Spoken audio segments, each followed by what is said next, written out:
Soyez les bienvenus dans mon parcours de formation de cadre sportif en Fédération Wallonie-Bruxelles.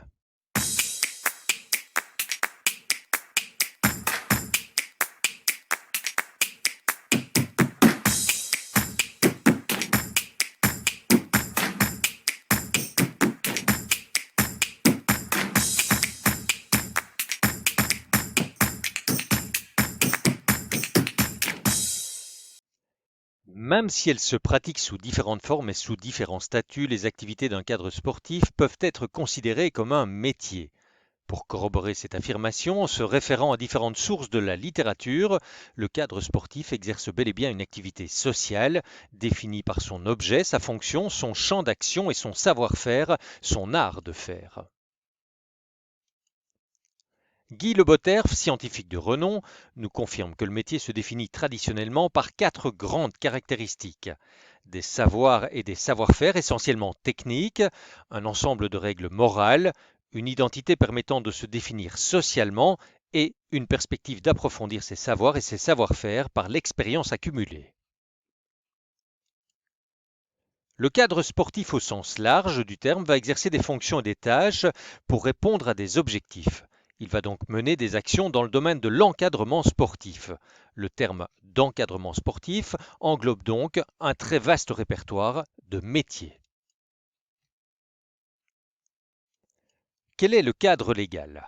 En 2009, le traité de Lisbonne institue le sport comme étant un domaine où les États membres demeurent totalement compétents, mais où l'Union européenne peut mener des actions d'appui ou de coordination. Des travaux et des recommandations européennes qui en découlent ont bien entendu un impact sur le cadre réglementaire des États membres. Les textes législatifs, les décrets arrêtés circulaires évoluent progressivement.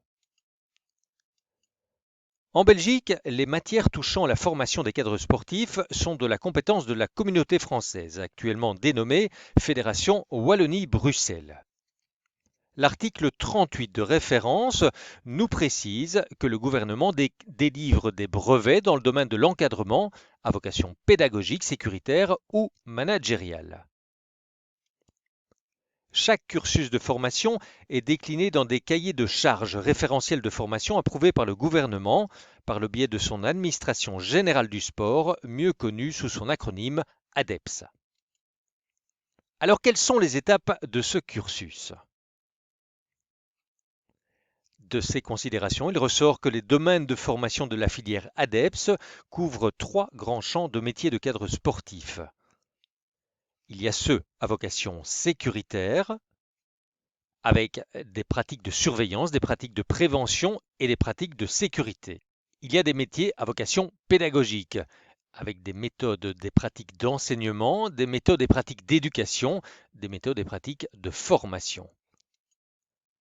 Enfin, il y a les métiers à vocation managériale, avec des pratiques de gestion, d'organisation, de direction et de management. Revenons plus précisément à la formation d'un cadre sportif à vocation pédagogique.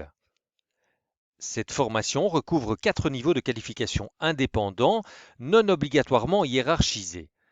Il s'agit des qualifications d'animateur sportif, de moniteur sportif initiateur, de moniteur sportif éducateur et enfin de moniteur sportif entraîneur. Au final, le cheminement global du parcours de tous les niveaux de formation de cadre sportif à vocation pédagogique peut également être représenté par ce tableau. Dans un premier temps, il y a les différentes étapes du développement initial des compétences, reprenant tout d'abord la formation générale. Ensuite, la formation spécifique opérée par les fédérations sportives, reprenant elle-même plusieurs étapes. Dans un second temps, dans une perspective de consolidation et de développement continu de compétences, le moniteur doit idéalement, tout au long de sa carrière, se mettre à niveau, suivre des recyclages, des formations continuées et saisir bien d'autres opportunités de formation. Alors, me direz-vous, pourquoi s'investir? Un cadre sportif à vocation pédagogique touche le vaste domaine de l'accompagnement pédagogique d'un sportif ou d'un groupe de sportifs dans une multitude de sports. Alors, si vous êtes toujours partant, eh bien, on vous propose un vrai ou faux pour aller un petit peu plus loin. La formation d'un cadre sportif à vocation pédagogique recouvre deux champs de compétences, vrai ou faux? Faux, bien sûr. Il y a 4 champs de compétences. Le moniteur sportif animateur, le moniteur sportif initiateur, l'éducateur et l'entraîneur. Le métier de moniteur sportif est un métier centré sur les relations et interactions humaines. Vrai, la formation représente un enrichissement personnel et humain. La fonction de moniteur sportif requiert un ensemble de compétences. Évidemment, c'est un métier qui demande des connaissances, des savoir-faire, des attitudes, des comportements dont les bases sont apprises dans le cadre d'une formation initiale. En conclusion, au terme de ma formation de moniteur sportif, je peux mettre mes compétences au service des clubs sportifs de l'ADEPS, des communes ou de tout autre organisme ayant pour objectif l'encadrement sportif. Si ça vous intéresse, eh bien il vous reste à nous rejoindre.